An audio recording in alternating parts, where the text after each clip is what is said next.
Analyzing the surge, understanding Toronto's rising homicide rates. In 2024, Toronto, a city once lauded for its safety and diverse, inclusive culture, experienced a jarring uptick in violent crime, culminating in its highest homicide count in 5 years. With 82 homicides recorded, residents and authorities alike are left questioning what has caused this sudden surge and how it can be effectively addressed. This article examines the factors fueling Toronto's rise in violent crime, explores its impact on local communities, and evaluates possible solutions to reverse the trend. The numbers behind the violence. According to the Toronto Police Service, 2024 saw a 28% increase in homicides compared to the 64 reported in 2023.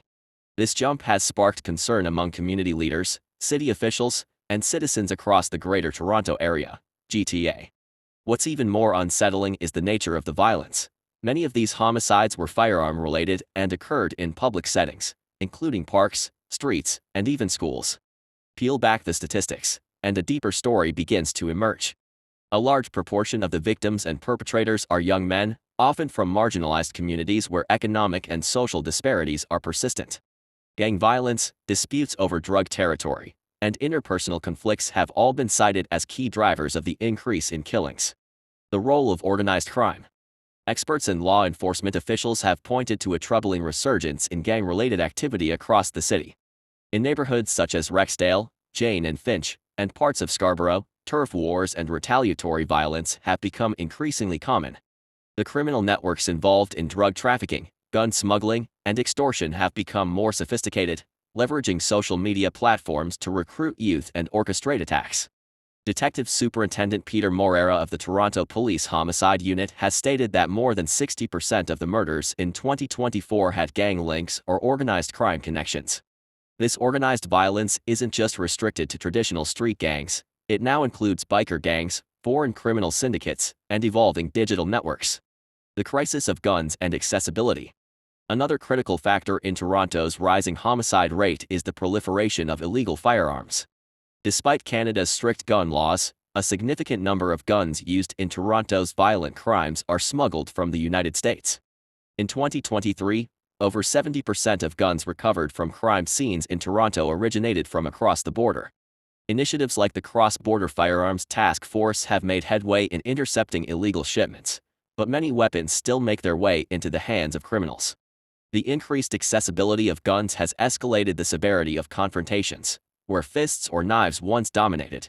Bullets now decide outcomes in seconds. Social inequality and youth vulnerability.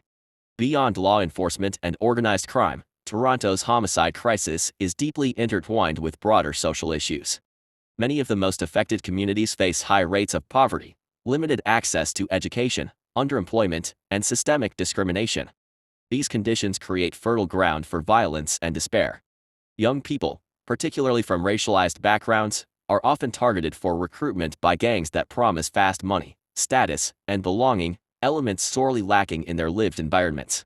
Without intervention, this cycle continues, creating generational trauma and feeding the city's growing crime problem. Community organizations like Zero Gun Violence Movement and For Youth Initiative have emphasized the need for wraparound social services, mental health support, job training, safe housing, and community mentorship. We can't police our way out of this, says Louis March, founder of Zero Gun Violence.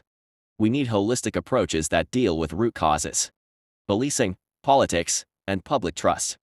In response to the rising violence, Toronto police have launched more proactive operations, including increased foot patrols in high-crime neighborhoods and intelligence-driven takedowns of known gang affiliates.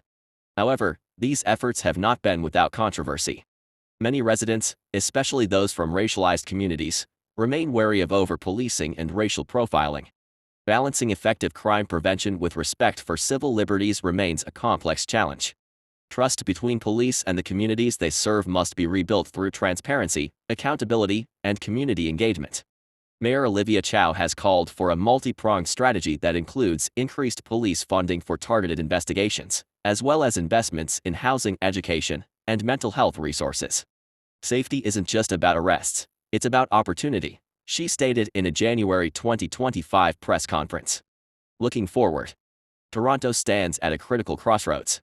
The rise in homicides has shattered the perception of the city as immune to the kind of violent crime seen in larger North American metropolises.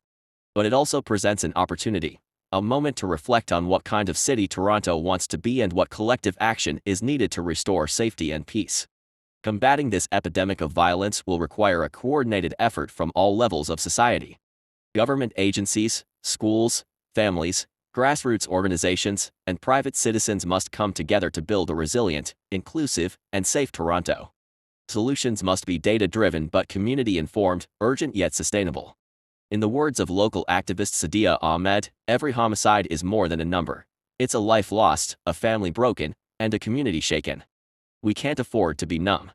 We have to act.